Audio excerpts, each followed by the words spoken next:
right, guys, I want to welcome you guys to the Coach's Corner, the Florida Coast to Coast football show. This is the Coach's Corner edition. I have my man with me, Coach Billy Clancy of the Exit 36 Cowboys. Listen, guys, I want to thank you guys for tuning in, but I also want to thank Coach Billy for agreeing to come on to the show. Listen, the Exit 36 Cowboys are making a lot of noise, down, in South Florida, my hometown, Broward County. I thought it was only fitting, to bring Coach Clancy on to talk about some of the things they're doing down there, some of the big wins that they've had. So, listen, without, any delay, hey, Billy, man, thanks for coming on to the show, my man. Jared, appreciate you, man. Excuse the background, man. That's the home team, and it's not Exit 36, but I don't know how to change it, man. Hey, technology get all of us at some point in time, man. Yes, sir. Hey, well, that's what's up, man. Hey, Billy, man. Hey, first off, man, thanks for coming on to the show, man. Let's go ahead and get right into the interview, man.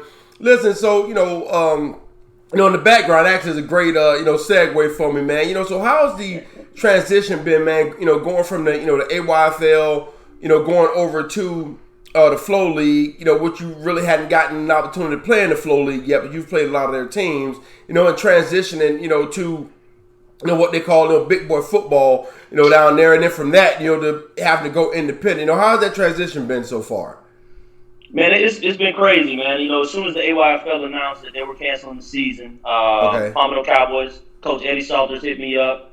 The next day we had a meeting, and he was like, "Man, let's come together, let's merge up, and if Flo has a league, will you be interested?" I said, "Yeah." Whether it's right or wrong. We wanted to play football. I had a bunch of kids that were calling that wanted to still play football during COVID. Yeah. We tried to do everything we could to keep it safe. Obviously, Pompano, we're a city-funded team, so the city kind of had to step out, and we kind of, we formed the Exit 36 Cowboys, and everybody knows us out of Pompano Cowboys, and we came together, man, and it was good. It gave us opportunity to hopefully have a season. Keep the kids working. We had a lot of kids that were calling and begging, "Coach, I don't want to sit in the house, man. Can we work out?" So we put them together. We started doing some workouts and before pads, and long story short, a couple weeks later we got pads and we started traveling and playing. So it's been good, man. No football, and you got a chance to play football. I'll take football all day long, man. Hey, I'm with you on that, man. Listen, I know how it is. Down there, man, football, is a lifestyle, man. It's beyond the sport down there, man. And, I just couldn't imagine, South Florida not having any football, man. I really could not imagine that, man. Can't do it, man. Hey, can't do it. I was joking with a buddy of mine, man. Listen, they shut football down, man. Somebody be set up in a field or in somebody's backyard somewhere getting it in, man. Hey, my wife would kick me out of the house, man. She ain't used to seeing me home that long. Get out. You ain't supposed to be here. I know, right? Yeah. Hey, Billy, man, one of the things that has really, really impressed me, with your team, man, with the Cowboys is, you guys have really hit the ground running. And you have some very, very notable wins, very early, man. You guys, knocked off the Port St. Lucie Predators. You knocked off the Fort Lauderdale Hurricanes. Weekend just passed. You beat the Palm Beach Hellcats. And then you had a huge 28-point shutout over the Cartel, a.k.a. the Miami Gardens Ravens, 11U team, man. Just talk a little bit about, how you were able to get this team to gel so quickly. And, what does wins like that, do, for your team and the confidence, of your kids?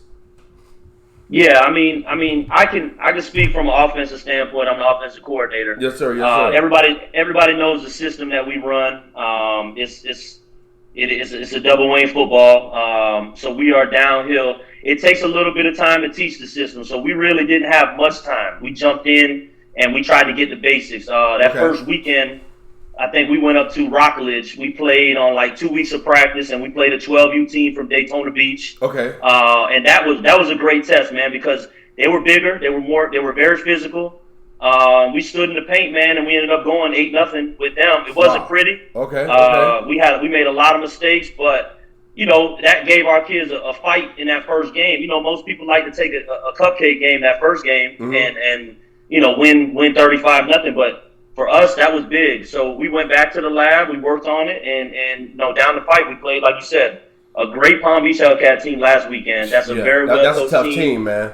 Yeah. My guy Sam Curry does a great job down there. We got a good relationship. So it's much respect to them. You know, for a lot of Hurricanes was a good game a few weeks back. The Cartel, another great coach team, man. I really got a lot of respect for that coaching staff. We talk on the regular too. You know, the kids did it, man. I mean, we implement our system. Mm-hmm. These kids bought in and they bust their ass in practice every week. Night in and night out, and we try to hold them to a high standard. You know, it's not fun at practice. We're on them 24/7, and they probably will tell you it's, you know, coach going crazy on us. But you know, that's the only way we know how to do it, and that's the only way we know how to get results, man. If we're not going to be on them, and this system is not easy to grasp, and a lot of new kids, a lot of new faces that we have right now. You know, just on my offensive line, there's 2 or 3 new kids there. In my backfield, 2 out of the 3 backs are brand new too. So wow. They did it, man, and they're working. You know, all the credit to them. We do what we do, and as long as they buy in, that's the key to the success. The kids got to buy into the system, and then the results will come on the field.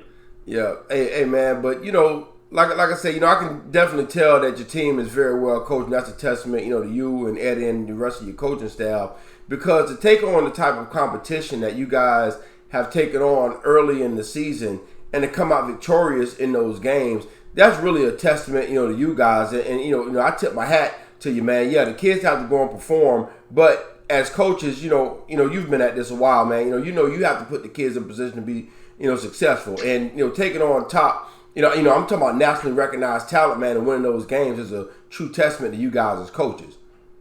I appreciate you, man. Yeah, I mean, shout out to Coach Eddie, man, because, you know, a lot of teams, and I'm speaking specifically from the city of Pompano. Okay. There's 3 teams right here in this little corner right here that we're in. And it's the Chiefs, it's the Cowboys, and it's the Eagles. And, you know, a lot of – in youth football right now is a lot of egos, right? So Coach Eddie called me up. Coach Eddie called his offense last year for a team he coached. Okay. And he asked us to come in and implement our system. So for him to even call up us to come over – and just say, hey, man, run your offense, you know, shout out to him, man, because a lot of people wouldn't do that. There's a lot of guys with egos. There's a lot of guys that can't work. And I'm going to be honest, in the city of Pompano alone, people have been talking about this for a long time, but if we can come together as one, something special can happen. There's a ton of talent in Pompano. Yeah. That's why I coach there. I'm not from there. I told you that. I'm a Broward guy, but I'm not from Pompano, and I won't leave Pompano because these kids got a ton of talent. And, you know, I'm glad this COVID let us all come together and form one unit and let everybody see what we can do. Yeah. Most definitely, man. Most definitely. So, you know, you had mentioned, you know, you guys have, you know, some new players, you know, on your team, man. And, you know, so just talk about, you know, a couple of the players, you know, that you guys have over there, man, and, you know, some of the things they're doing in terms of the impact they're making on the field. Yeah, I'm going to start on the offensive side of the ball because that's where I'm at. But offensive line-wise, man, you know, I'm going to be honest. My old man, Coach Pop, he runs the line. He's the mastermind behind everything. So a lot of people, you know, I get credit for a lot, but I shouldn't because he's been doing this since the 90s. He's been coaching a long time. He's 62 years old, and I don't ride without him. So we put all our emphasis in the O-line. So when it comes to finding players, we're going to find the guys up front because we don't go unless they go. So there's a ton of guys up front. You know, we got a kid named Diesel that plays guard. We got Shane. We got a bunch of great linemen up front. And then I go to the backfield. That's my specialty. I run the backfield and I call the plays. But the backfield, I have a quarterback that's been with me for 4 years. He knows the offense like the back of his hand. You know, he pretty much coming to the sideline calling the plays before I call it, so that's a benefit. Nice. I got a running back. Lamarius that played with me for the last 3 years as well, and he's a stud, man. He's a between the tackle downhill. He's not going to take you 60 yards, but he's going to pound it 5-6 a clip, and you're going to feel him. We added 2 running backs in the backfield this year. A kid named Quentin, who plays my 4 back, number 3, and he's a monster, man. He's been moving. He's been going. Just a perfect kid you want to coach. You know, he'll do anything you ask. And then we added a little dig, man, to the backfield this year. And I'll be honest, I've been trying to get Dig for probably 3 or 4 years. You guys his dad. Yeah. Omar had a nice hold on him. You know, Omar's my guy. Yeah, Omar's my guy too, man. I talked to him today, actually. So, but I've been, that's one kid I've been after. And then you got my guy Curly. Curly in the backfield. I had him last year. He's a great change of pace back.